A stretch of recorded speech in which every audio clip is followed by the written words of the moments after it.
Buenas noches y bienvenidos a Haciendo Iglesia. Hoy nuestro programa girará en torno a la Eucaristía. Este es el mayor tesoro de la Iglesia ofrecido a toda la humanidad para que a través de ella se pueda recibir las gracias abundantes. La Eucaristía es el sacramento del sacrificio de Cristo, del que hacemos memoria y actualizamos en cada misa, y es también su presencia viva entre nosotros. Además, conoceremos a los hermanos de TSE, que esta semana han estado en nuestra diócesis para compartir sus experiencias con cientos de jóvenes. Y como es habitual, también les resumiremos las mejores noticias que han ocurrido en la Iglesia de Cartagena. Todo esto y mucho más después de nuestro sumario. Comenzamos. Hoy, en Haciendo Iglesia, hablaremos de la adoración eucarística con motivo de las jornadas preparatorias del 50 Encuentro Mundial de Responsables y de Directores Espirituales de las Obras Eucarísticas de la Iglesia, que se celebrará esta semana en la UCAM. Conoceremos a los hermanos Miquel y Cristian, oradores de TSE, que esta semana nos han visitado en la región de Murcia. Repasaremos, como cada semana, las noticias más destacadas de la diócesis de Cartagena. De la salvación. Y como es habitual, escucharemos el mensaje del obispo de la diócesis, Monseñor José Manuel Lorca Planes. ¿Quién es este que hasta el viento y el mar le obedecen? Se lo decíamos al principio. Adorar a Jesucristo en la Eucaristía es la respuesta de fe y de amor hacia aquel que, siendo Dios, se hizo hombre, hacia nuestro Salvador, que nos ha amado hasta dar su vida por nosotros y que sigue amándonos eternamente. Es el reconocimiento y la acción de gracias que todo creyente expresa al Creador como una alabanza, no solo porque en la celebración eucarística participamos y hacemos nuestro el sacrificio de Cristo como culmen de toda la historia de salvación, sino por el simple hecho de que Dios está presente en el sacramento. Y en torno a este tema girará el encuentro que a partir de mañana celebrará la Universidad Católica como preparatorio del 50 Congreso Eucarístico Internacional. Hasta la UCAM llegarán grandes representantes de la obra eucarística de la Iglesia. La Eucaristía es en la Iglesia Católica la fuente y el culmen de toda vida cristiana. Es la parte que Jesús instauró en nosotros como símbolo de Él, como forma de hacernos partícipes de su obra. La teología católica considera la Eucaristía como un sacramento y por tanto afirma que fue instituida por Jesucristo durante la última cena. Solo a través de la adoración eucarística podemos iniciar el camino del Evangelio. La presencia del Señor en la vida de la Iglesia, la presencia del Señor en las almas, es el motor de y la fuerza para el Evangelio, para el anuncio del Evangelio. Es decir, que la nueva evangelización solamente puede comenzar cuando uno se pone de rodillas delante del Señor eucarístico, delante de Cristo, que se hace más cercano a su esposa, no ya solamente como alimento, que es lo fundamental, sino sobre todo como esta presencia que nos acompaña, que nos consuela, que nos habla al corazón, que nos da la esperanza y nos ofrece la vida eterna. Solo se puede evangelizar desde la experiencia de comunión profunda con Cristo, en esa presencia tan extraordinariamente bella que es la Eucaristía. A partir de mañana, la Universidad Católica acogerá el Encuentro Mundial de Directores y Responsables Espirituales de Obras Eucarísticas de la Iglesia, que servirá de preparatorio al 50 Congreso Eucarístico Internacional, un encuentro que tendrá lugar en Dublín en el mes de julio y que llevará por lema Eucaristía, comunión con Cristo y entre nosotros. Estas jornadas previas traerán hasta la UCAM a grandes representantes de las obras eucarísticas de la Iglesia a nivel universal. Ponentes de primera categoría. Estará con nosotros Monseñor Piero Marini, que fue el maestro de ceremonias de Juan Pablo II. Todo el mundo lo conoce porque aparecía siempre junto al Papa, ayudándole en el desarrollo de las ceremonias. Al mismo tiempo ha sido profesor del Pontificio Instituto Anselmiano y es una eminencia en el tema de la liturgia. Estará con nosotros el mismo presidente, como he señalado antes, de la Federación Mundial de Obras Eucarísticas de la Iglesia, don Eduardo Moreno Gómez. Estará con nosotros el obispo de León, que es el delegado nacional para los congresos eucarísticos de la conferencia, a partir de la conferencia episcopal. Y también, como no, el conciliario nacional de la adoración nocturna, que es nuestro muy querido don Manuel Ureña Pastor. Grandes representantes de la obra eucarística para invitarnos a todos a reflexionar y a crecer espiritualmente a través del culto y la adoración eucarística. Se nos convoca a la interioridad, se nos convoca a través de todas estas ponencias, de todas estas mesas redondas, a descubrir cuál es nuestra relación con el Señor, que se hace presente en su misterio pascual en la Eucaristía y que se queda permanentemente en su Iglesia, para que la Iglesia no esté nunca deshabitada. De alguna manera, la presencia real de Cristo en nuestros tabernáculos, en nuestras iglesias, hace perpetua y eterna la Pascua del Señor. Es la prolongación natural de la Santa Misa, de tal modo que se cumple perfectamente la palabra del evangelista San Juan: plantó su tienda entre nosotros. Cristo que se queda con su Iglesia como el esposo se queda con su esposa. Es decir, es una invitación a todos los fieles que van a participar, y a todos les invitamos a redescubrir esta intimidad con Cristo en el misterio de la Santa Eucaristía. Desde 1881 la Iglesia Católica celebra cada varios años el Congreso Eucarístico Internacional, un encuentro en el que obispos y religiosos de todo el mundo se reúnen para homenajear a Jesús sacramentado.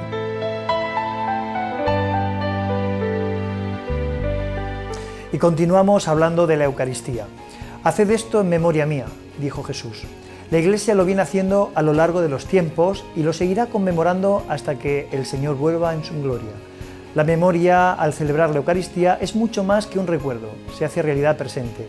Esta actualiza la nueva y eterna alianza entre Dios y el mundo sellada en la sangre de Cristo. Sobre este misterio de amor profundiza mucho más el vicario de evangelización José Alberto Cánovas. Eucaristía significa acción de gracias, la acción de gracias por excelencia. Damos gracias precisamente porque Jesucristo nos ha redimido, nos ha salvado a precio de su propia sangre.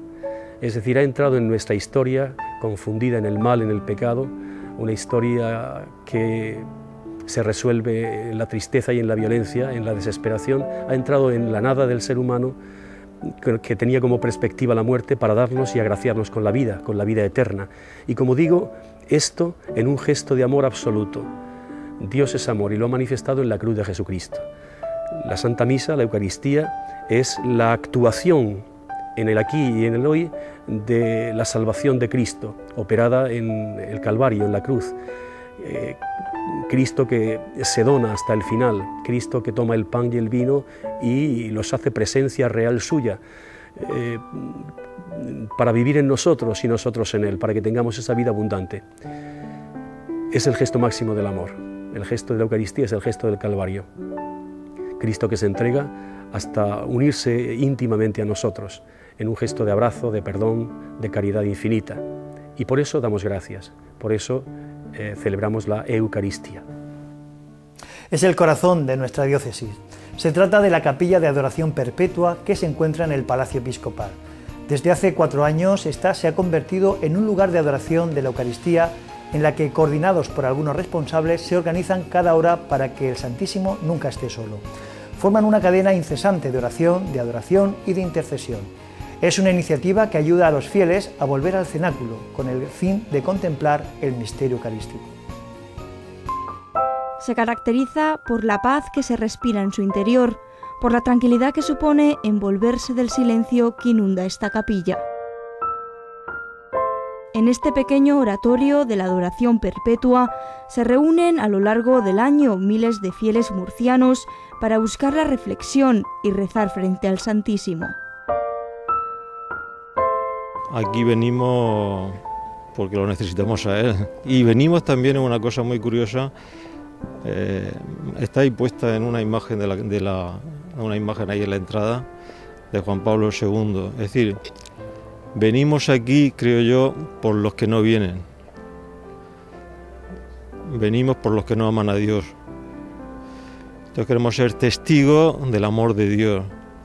Y decir, como decía el obispo de los Agrarios Abandonados, don Manuel González, ahí está Jesús, ahí está Dios, no lo dejéis abandonado.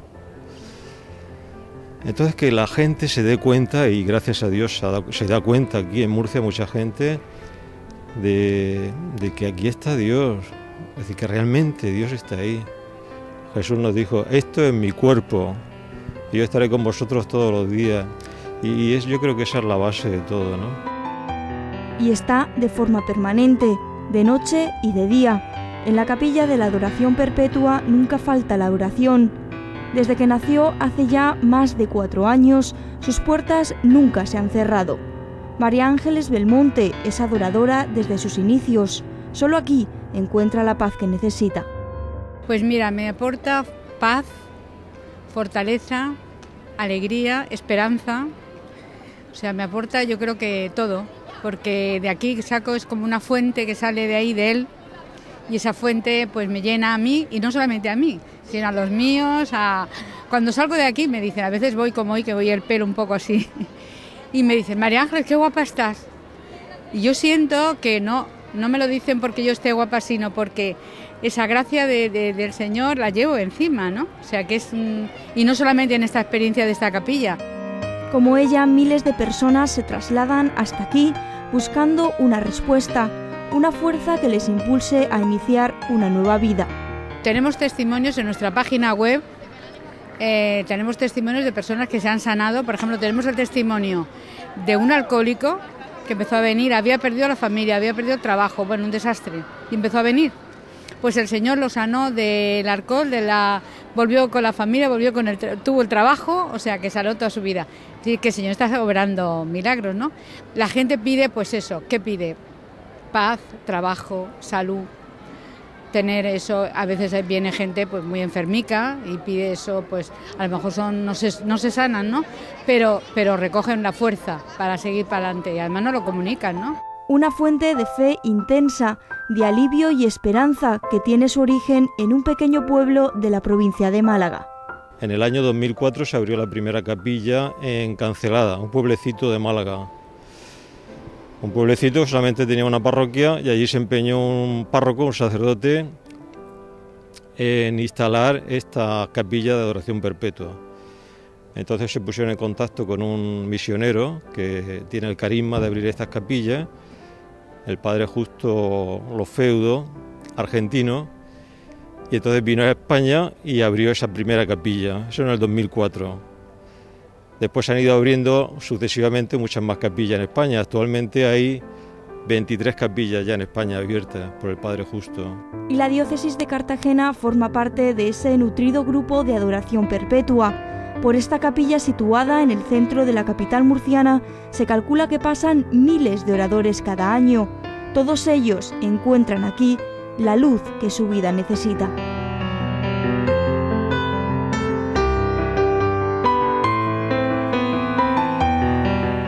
Y en torno al asunto de la Eucaristía gira también nuestra recomendación de San Pablo de hoy. Pensamientos sobre la Eucaristía, una obra en la que Benedicto XVI nos muestra los mejores mensajes para acercarnos a la Eucaristía y a su misterio de fe, de vida y de adoración. Un libro en el que el Papa anima a celebrar la misa de forma alegre y consciente. Saludos amigos de Haciendo Iglesia. Esta semana desde San Pablo les presentamos dos libros que les pueden ayudar a reflexionar y a vivir más intensamente el que es considerado el tesoro más grande que tiene la Santa Madre Iglesia y que curiosamente ningún crítico menciona cuando le afea a los cristianos la supuesta riqueza material. Estamos hablando de la Santa Misa, la Eucaristía. El primero de los libros se titula Pensamientos sobre la Eucaristía, ha sido editado por San Pablo y recoge una selección de los textos que Benedicto XVI, el Papa, ha escrito a lo largo de todos sus discursos, homilías, catequesis acerca de la Eucaristía. Es un libro que nos puede ayudar a entender lo que el propio Papa dice en relación a la Santa Misa, donde afirma que suele ser el testamento dejado por Jesucristo a nosotros. Y el segundo libro se titula La Misa, Vida Ofrecida, también editado por San Pablo y en este caso escrito por el cardenal Albert Vanoy dentro de la colección Magnificat. En este libro el cardenal, que es un experto en exégesis y también es un experto en la obra de San Pablo, disecciona magistralmente las diferentes partes de la Biblia y nos explica cuál es su sentido espiritual y teológico. Es un libro que después de ser leído quizá nos pueda ayudar a vivir mucho más intensamente este gran tesoro de la Santa Madre Iglesia. Esperemos que les guste. Como han podido observar en la recomendación de la Libre de San Pablo, la Eucaristía es el alimento que da fuerza para ejercer la caridad. Esta no es otra cosa que la manifestación del amor de Dios en el prójimo. Monseñor Los Caplanes nos lo recuerda en su mensaje de esta semana. Nos invita a reflexionar sobre el Evangelio como milagro de Cristo.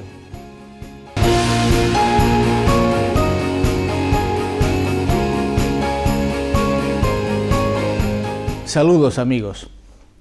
Este domingo nos presenta el Evangelio otro milagro sorprendente de Jesús.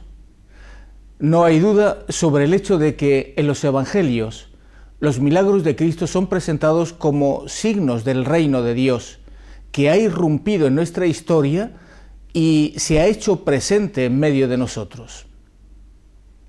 En la predicación de los apóstoles, de la cual principalmente toman origen los Evangelios, los primeros cristianos oían narrar de labios de los testigos oculares los hechos extraordinarios acontecidos hacía poco tiempo.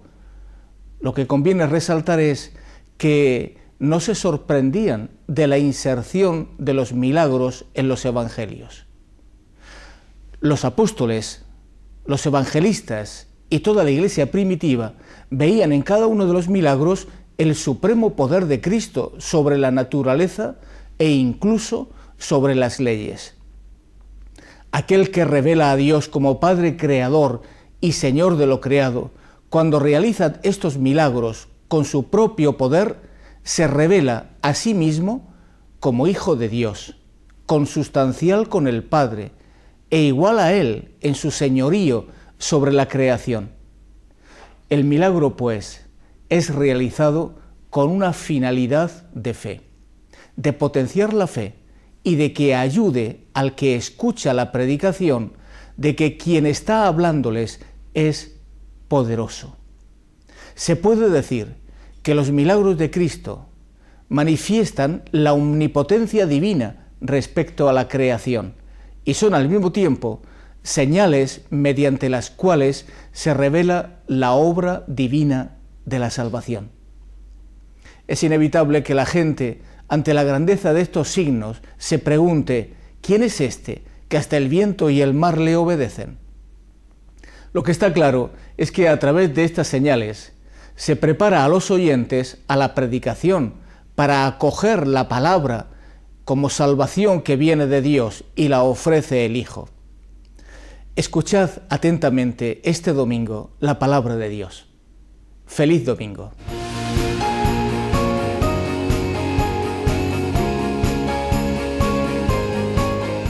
Con las palabras del obispo de la diócesis de Cartagena, nos vamos unos minutos a publicidad, pero no se vayan, que volvemos enseguida con la parte más viajera de nuestro programa. Nos iremos de peregrinación a Tessé, Francia. Allí una comunidad ecuménica recibe cada año a miles de jóvenes. Nuestros reporteros han estado con 2 hermanos aquí en Murcia. Los conocemos después de la publicidad.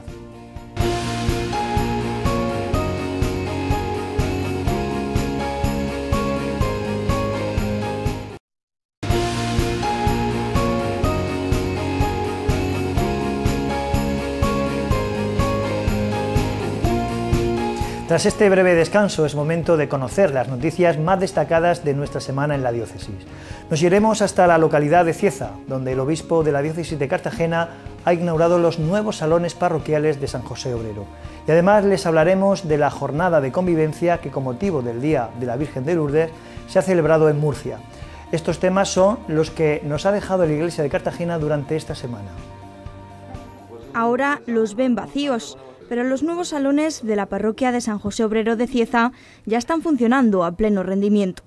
La obra que se ha desarrollado en esta iglesia era necesaria desde hace años, pero no ha sido hasta el pasado mes de septiembre cuando los fieles de esta comunidad han visto cómo su parroquia adquiría la forma que buscaban. Pues se ha derruido una tercera parte de la iglesia, que tiene una estructura de una nave, no es complicado. De hecho, la iglesia se hizo en 8 meses, la iglesia original, y entonces, pues nada, se ha hecho un edificio nuevo que comprende un sótano. La planta baja sigue siendo iglesia, de forma que la iglesia es igual de grande que era, y luego 3 plantas encima. Han salido 7 salas nuevas y un sótano, con posibilidad pues para hacer las reuniones, las celebraciones de la palabra, las catequesis de niños, de adultos, la posibilidad pues de hacer la escuela de padres, Quiero decir que antes de empezar a utilizarlo ya están todos utilizados, ya está todo lleno. Han sido 18 meses de obra en la que se han creado 7 nuevos salones, distribuidos en 2 plantas y un amplio sótano para desarrollar las actividades más numerosas. Habitaciones con nombre propio, concretamente el de los papas que han pasado por el Vaticano, una amplia infraestructura para una comunidad que crece día a día. Y fundamental en una parroquia siempre es la iniciación cristiana, porque la puerta para el cristianismo es el bautismo. La puerta, pues entonces, en cuanto a la iniciación cristiana, ahora mismo hay en la parroquia 7 comunidades neocatecumenales. Estamos dando catequesis y están viniendo unos 35 o 40. Toda esta gente necesita un sitio donde reunirse. En esta reforma también se ha cambiado parte de la estética del templo. Su antigua sacristía ha pasado a ser una acogedora capilla de oración. Y allí hemos estado horas antes de que el obispo de la diócesis de Cartagena inaugurara estos nuevos salones que ya disfrutan los feligreses de San José Obrero de Cieza.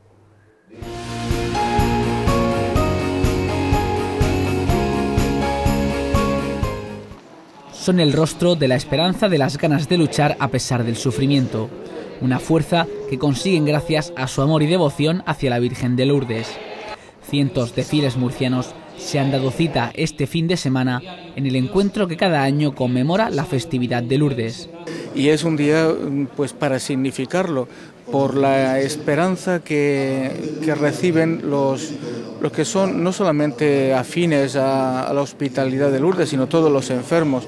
Es un día realmente que tenemos en cuenta en todas las parroquias, se suelen hacer en la mayoría también el Día del Enfermo. Venidos de todos los puntos de la región, enfermos y voluntarios de la hospitalidad de Lourdes se han dado cita en la capital en un día de convivencia y oración. Venir aquí en este día donde está el encuentro de la hospitalidad de Lourdes todavía pues tiene un sentido muchísimo mayor, ¿no? Y encontrarte con tanta gente que ves allí en la peregrinación con una ilusión muy grande. Cuando uno va allí viene contagiado por la alegría. El obispo de la diócesis de Cartagena, Monseñor José Manuel Lorca Planes, presidió la Eucaristía que clausuró este día de encuentro en el Colegio de los Maristas de la capital. Una jornada en la que no faltó la tradicional entrega de medallas a los hospitalarios del año.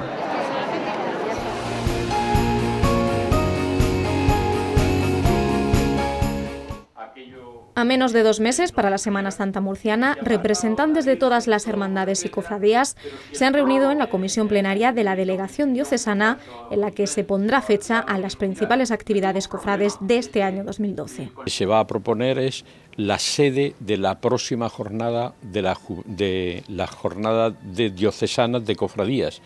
Entonces, ¿qué sitio, si hay alguna ciudad que lo quiera escoger y qué motivación propone para que se pueda ir? Para lo que ya hay fecha es para el segundo encuentro de jóvenes cofrades. Será en Lorca el próximo 3 de marzo, un evento que nació el pasado año en Cartagena y que consiguió grandes resultados. Creo que se ha conseguido, que este año ya se va a hacer en Lorca, esperamos que el año que viene se siga haciendo en otro sitio de la región de Murcia.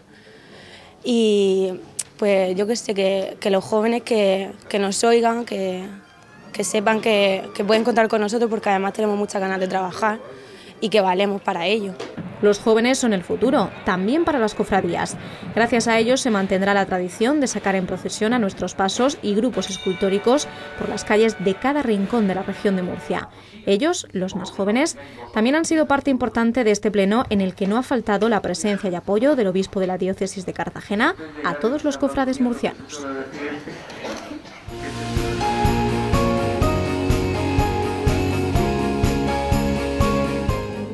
Solo en África muere un niño cada 45 segundos de malaria, y el SIDA y la tuberculosis están matando a millones de personas en los países más empobrecidos, esos que llaman naciones del tercer mundo. Este año la campaña nacional de Manos Unidas alude de forma directa al derecho a la salud. Que el 97% de las enfermedades, de las defunciones que ocasionan estas enfermedades, se producen en países en vías de desarrollo, países empobrecidos. Y que a pesar de ese dato, las investigaciones farmacológicas se centran sobre todo en las enfermedades que se padecen en los países industrializados. Son enfermedades olvidadas y que están borrando poco a poco la sonrisa a millones de personas cada año. Un derecho mundial, una cuestión de justicia social contra la que este año luchará Manos Unidas. La ONG católica presentó el pasado viernes su campaña de este año, un acto en el que el defensor del pueblo fue el encargado de leer el manifiesto de llamamiento a la solidaridad y que contó además con el testimonio de Dolores Pérez, una cordobesa de misión desde hace más de 30 años en Zimbabue. Me encontré con casos de malaria que no sabía tratar. La comunidad de Tesé reúne unos 100 hermanos católicos y de diversos orígenes protestantes, procedentes de más de 30 naciones. Por su existencia misma, la comunidad es un signo concreto de reconciliación entre cristianos divididos y pueblos separados.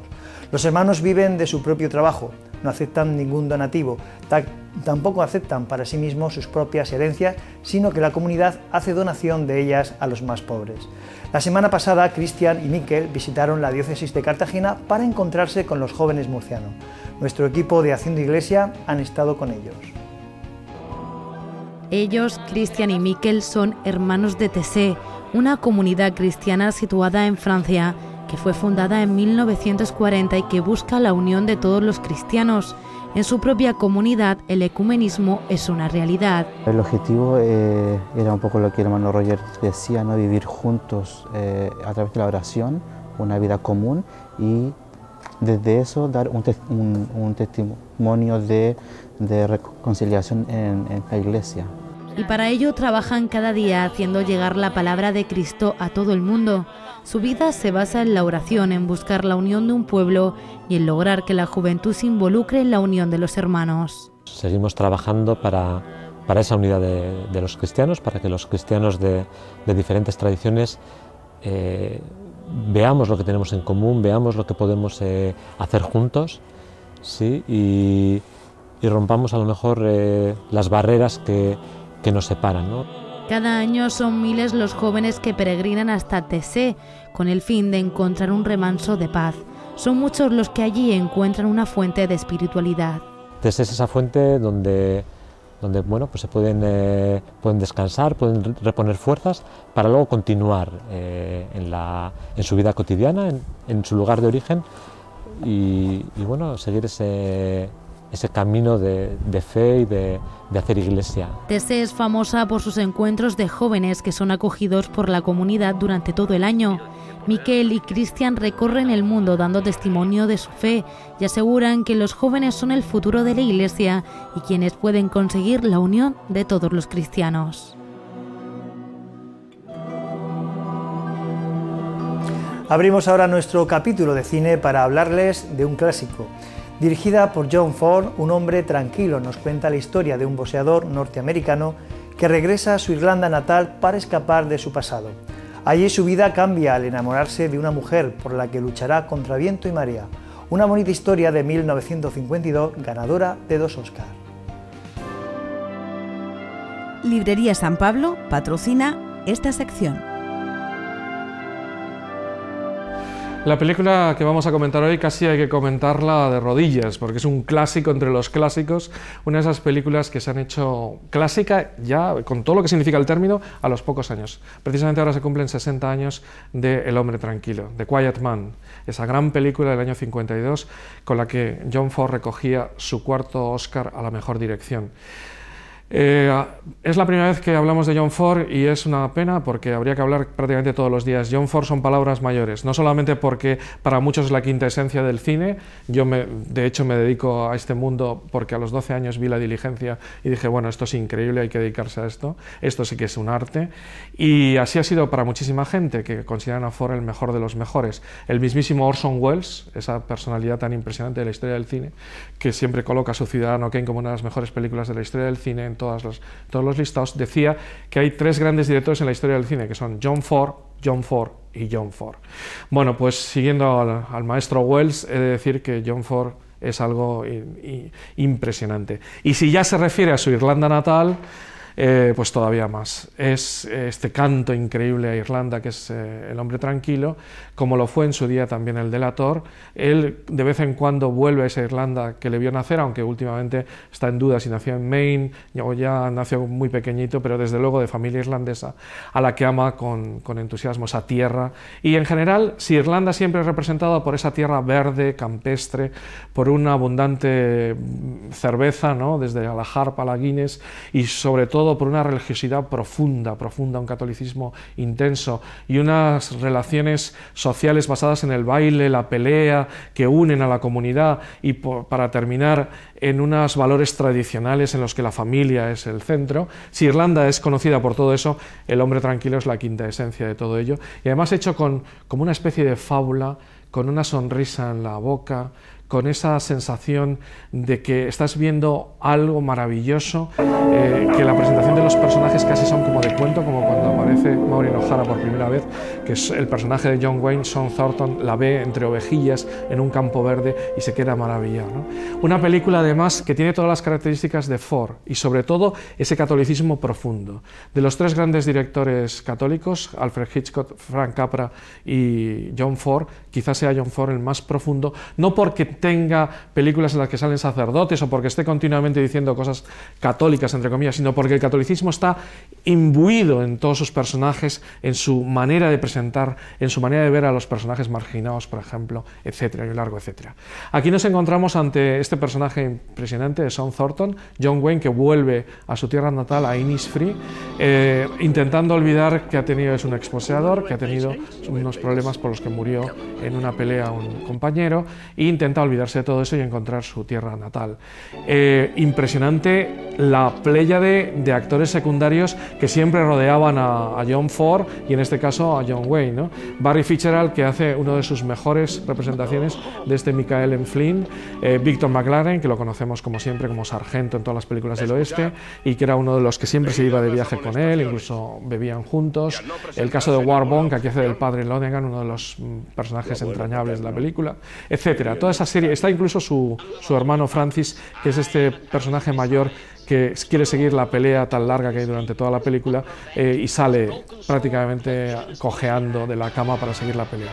Bueno, todos esos personajes y en el centro John Wayne y Maureen O'Hara en el personaje de Mary Kate, que forman ambos una de las parejas más entrañables de la historia del cine.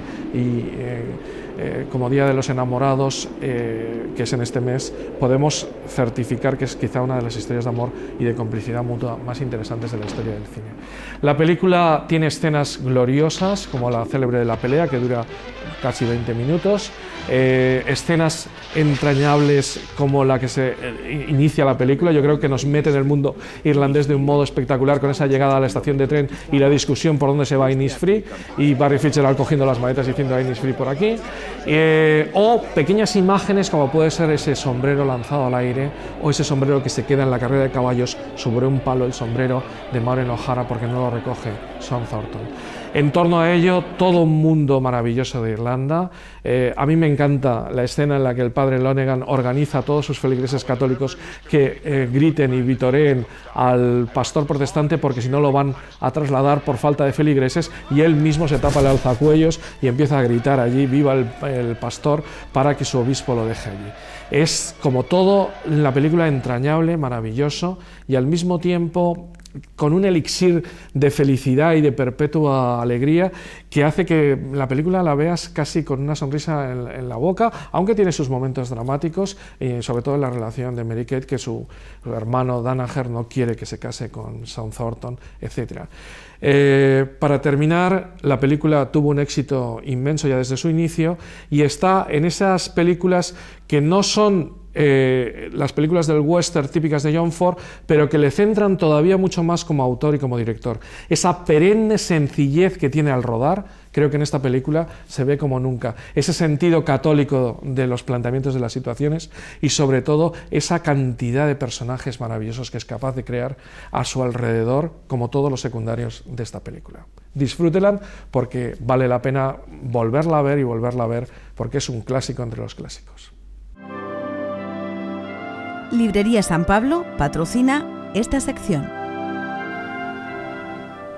En la recta final de nuestro programa de hoy es momento de abrir nuestra habitual ventana al mundo para mostrarles lo que nos ha dejado la actualidad de la Iglesia Universal. Entonces se le acercó un leproso para pedirle ayuda y cayendo de rodillas le dijo: «Si quieres, puedes purificarme». Jesús, conmovido, extendió la mano y lo tocó diciendo: «Lo quiero, queda purificado». Enseguida la lepra desapareció y quedó purificado. Jesús lo despidió advirtiéndole severamente: «No le digas nada a nadie, pero ve a presentarte al sacerdote y entrega por tu purificación la ofrenda que ordenó Moisés, para que les sirva de testimonio». Sin embargo, apenas se fue, empezó a proclamarlo a todo el mundo, divulgando lo sucedido, de tal manera que Jesús ya no podía entrar públicamente en ninguna ciudad, sino que debía quedarse afuera, en lugares desiertos, y acudían a él de todas partes.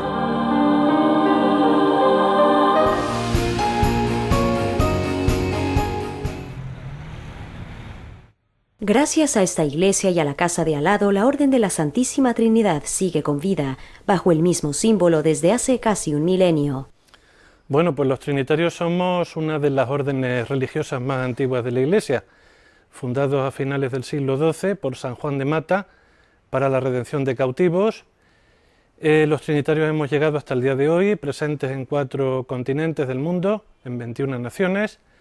Somos 600 religiosos, algo más de 600 religiosos en todo el mundo, y tratamos, esa es nuestra vocación y ese es nuestro ideal, pues seguir anunciando a la Santísima Trinidad. Pero entonces son ricos en historia que literalmente llevan en el pecho. El símbolo de la orden es la cruz roja y azul que los trinitarios llevamos sobre el escapulario de nuestro hábito.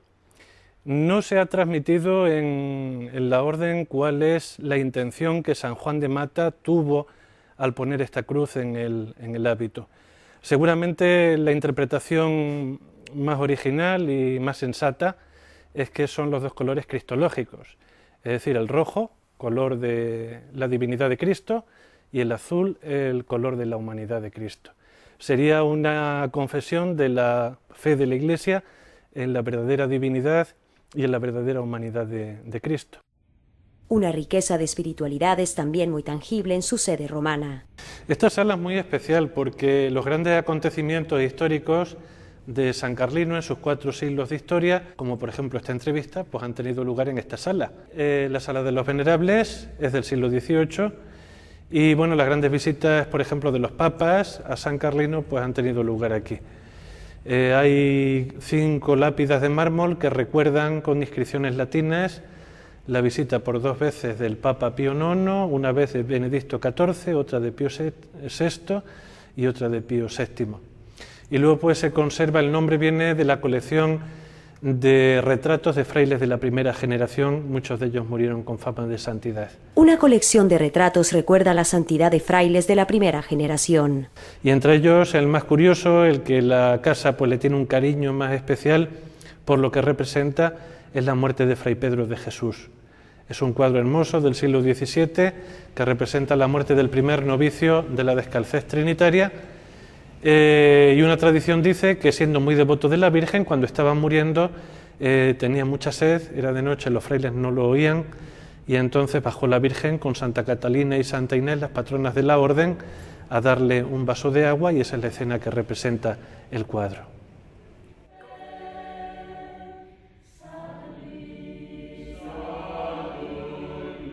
La sala todavía se utiliza hoy para practicar música, cantando éxitos relativamente modernos con un pensamiento hacia el pasado. Al lado se encuentra la iglesia de San Carlino, una obra de arte romano de estilo barroco donde la Eucaristía es el centro de la escena. En la actualidad, los visitantes siguen llegando y rindiendo culto tras las huellas de los gigantes. Aquí, durante tiempo, venía una persona muy conocida, entrañable para mucha gente, que llegó a ser Papa, Juan Pablo II. Él vivía aquí al lado, cuando era estudiante, cuando estaba en Roma, y frecuentemente venía aquí, a la iglesia San Carlo, su patrono, a orar. Era frecuente encontrarlo sentado en estos bancos o de rodillas en los reclinatorios, orando. incluso ya una vez ordenados celebrando la Eucaristía.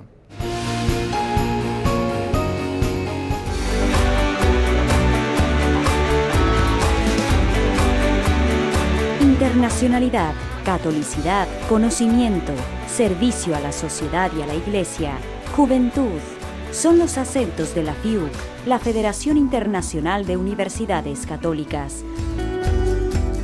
Instituciones universitarias católicas de todo el planeta conforman esta singular agrupación que mantiene un vínculo especial con la Santa Sede, especialmente la Congregación para la Educación Católica. Unidas en una federación llamada FIUC, comparten una vocación conjunta: la formación integral del ser humano, la formación de profesionales socialmente responsables, la lectura atenta de los signos de los tiempos, la sociedad como terreno para el servicio.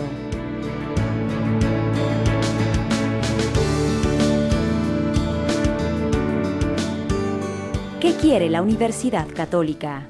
Servir, crear conocimiento, poder enriquecerse también, formar a hombres y mujeres responsables, unir y confrontar ideas, apostar por la solidaridad, alentar las relaciones humanas, trabajar para el bien común, incentivar la cooperación internacional entre universidades.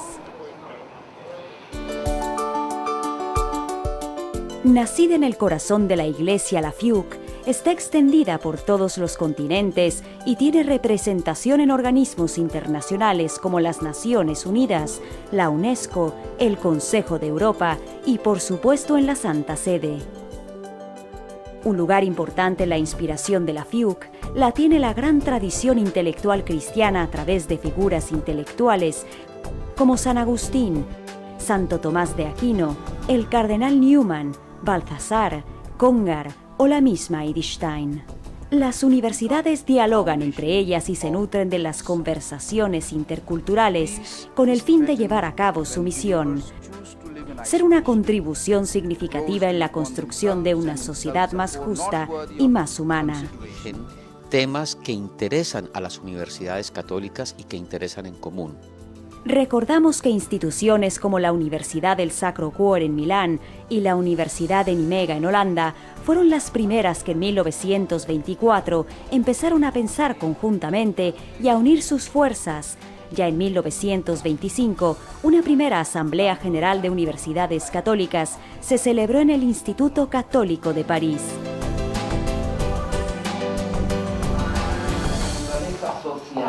Pueda conservarse sin una cabeza que mueve a todo. En un mundo globalizado, la FIUC es también un referente local. Trabaja en el terreno sin olvidar los lazos internacionales y la cooperación a través de sus asociaciones regionales, sus grupos sectoriales y los proyectos de investigación y acción del Centro Coordinador de la Investigación.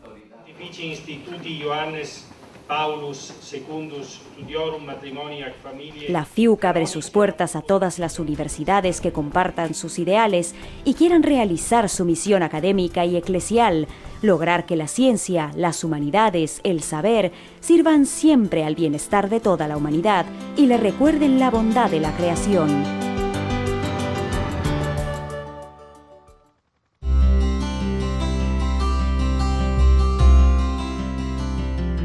Donde nazca una universidad católica con ansias por buscar la verdad y servir al ser humano, allí estará la FIUC.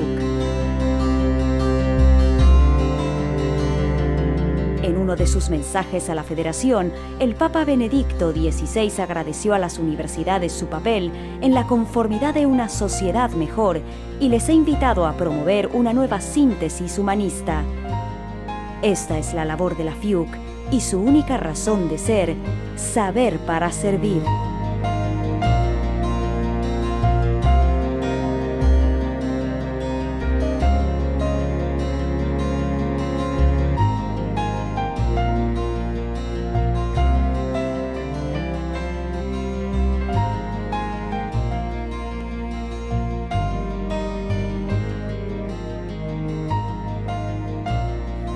Como en cada programa, les mostramos los eventos más importantes que tendrán lugar la próxima semana. Sigan enviándonos sus eventos a nuestra dirección haciendoiglesia@populartvmurcia.com.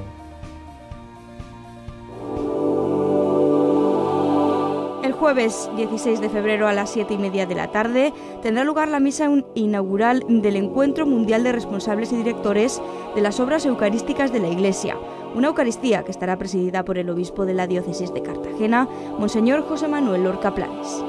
El viernes 17 de febrero, a partir de las 9:30 de la mañana, la Universidad Católica San Antonio de Murcia albergará el acto de apertura de dicho Congreso Mundial, a cargo del presidente de la UCAM, José Luis Mendoza, el presidente de la Federación Mundial de las Obras Eucarísticas de la Iglesia y el arzobispo de Martirano, presidente del Pontificio Comité para los Congresos Eucarísticos Internacionales, Piero Marini, que a continuación dirigirá la ponencia Celebración y Piedad Eucarística.